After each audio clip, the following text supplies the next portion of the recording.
Hello and welcome to the Cultural Capacity Podcast.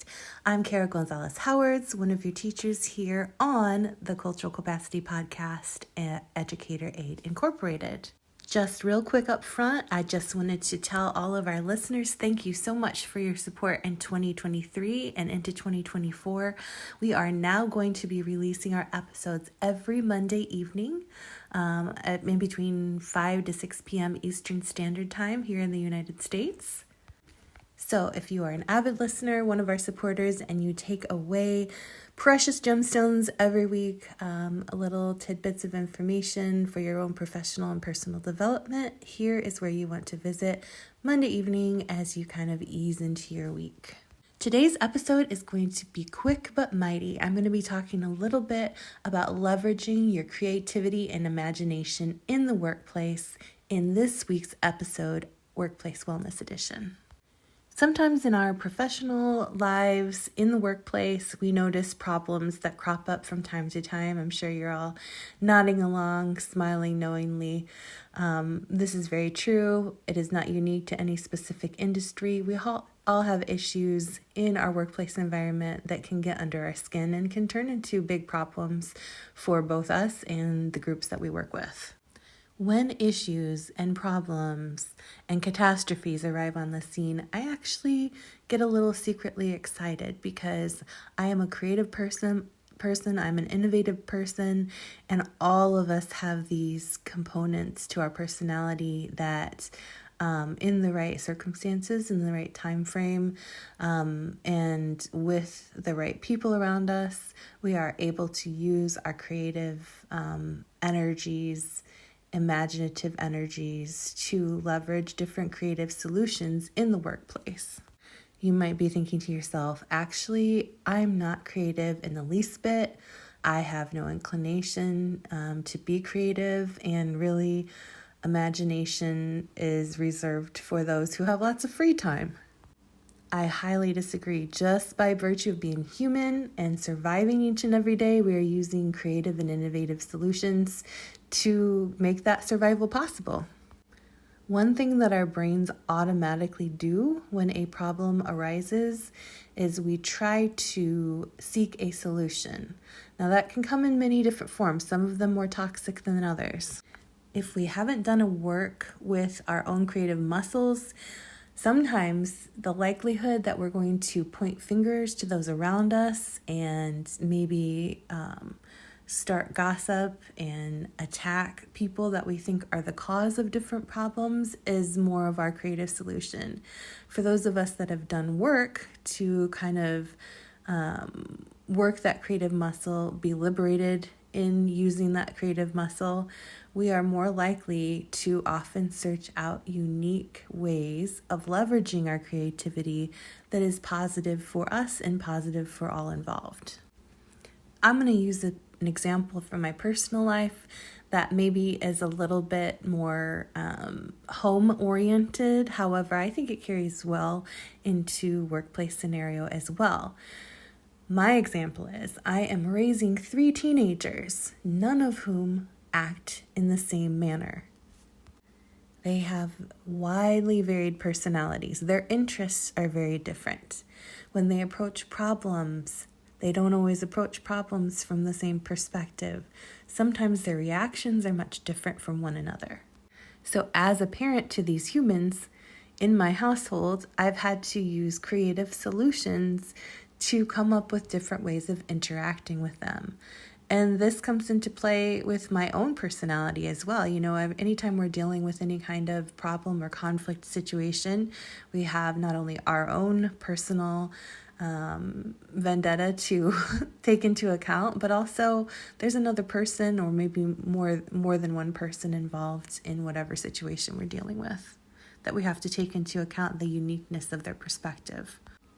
The number one thing I do to leverage my creativity in creating effective solutions for different problems that arise in my home are, number one, sitting down and listening. Storytelling is powerful. I try my best to put myself in whatever situation, one of my kids is coming to me with an issue at school, for example. I do my best to take myself back to what I might have felt in that situation as a young child in school. This can be translated easily into the workplace. As leaders in the workplace, and some of you listening are not necessarily in leadership roles, but you act as leaders within the confines of whatever department you work in, etc. You oftentimes will find that as you grow in your experience and your professional experience at work, people are more likely to come to you with different things that have not been working well for them. And it's not that it's your responsibility to fix all their problems so that they can have the perfect work environment. However, we are there in a capacity as some sort of figure. Maybe you're not officially a mentor to this person, but in reality, gaining more experience in certain fields of work kind of align themselves with mentorship as you kind of grow in that experience. Back to my children. When I'm in an active moment listening to the storytelling of my children, I will pause and I will ask questions along the way if there's something that I don't understand, something that needs clarification in order for me to get a full picture of what they're going through and what they actually need help with. From that point, I also ask them leading questions as I'm starting to sort of formulate what I think might be a creative solution to deal with this, this issue that came up. I'm going to try to lead them in different ways down a path that maybe they'll be able to discover the solution on their own and kind of teach them this critical thinking, this creative, imaginative thinking along the way. Similarly, in a professional environment, I often use the same tactic. I'm not one to kind of just put my opinion or solution or land on it like that right in the moment of conversation. I think that that's a hard thing to do and gain credibility and also be effective in how you're creatively communicating with others. As it just kind of comes off as, you are always the person that knows it all and you always have the right answer. And that's just definitely not true. And I don't think that's something that any of us really want to project unless we feel like we have an insecurity there. That's a whole other topic for a whole other day.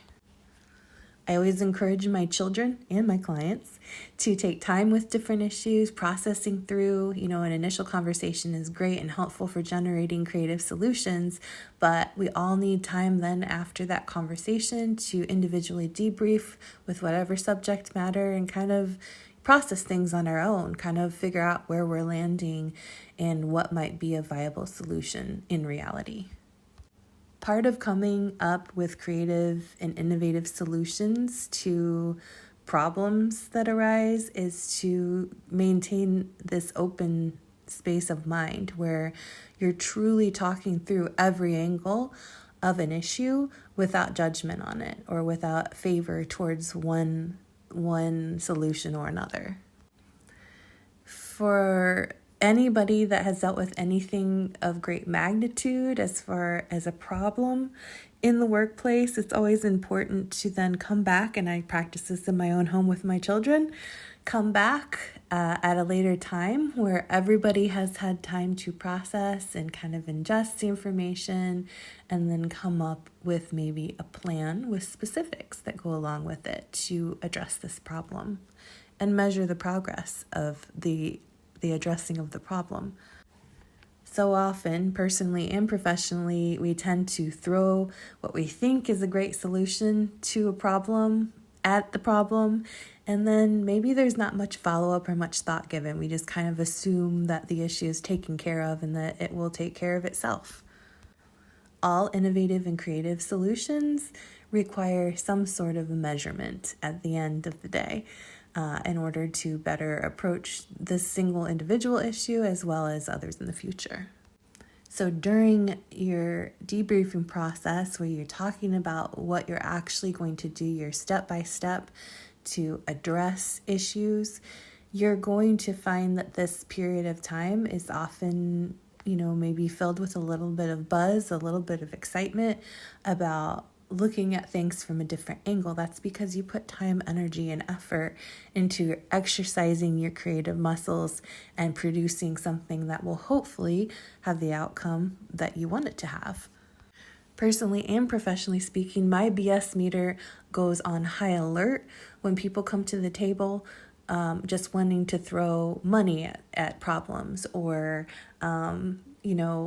tried and true, quote unquote, methods of dealing with different things. Because truly, if things are tried and true, we wouldn't be in some of the situations that we are in the workplace and in our personal lives for that matter. So, in boiling it all down to leveraging creative solutions to different problems and issues that come up both in your personal and professional life, I would say the biggest thing that I can communicate to you, and I've done so in a roundabout way today, is to say take time with things.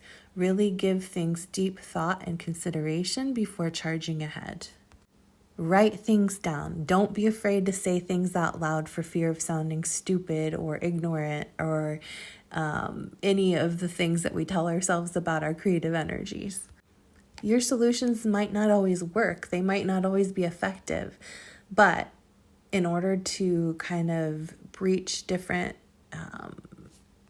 levels and new ways of thinking about unique issues that arise, you have to be willing to let yourself go there in your mind and then also be willing to say those things out loud.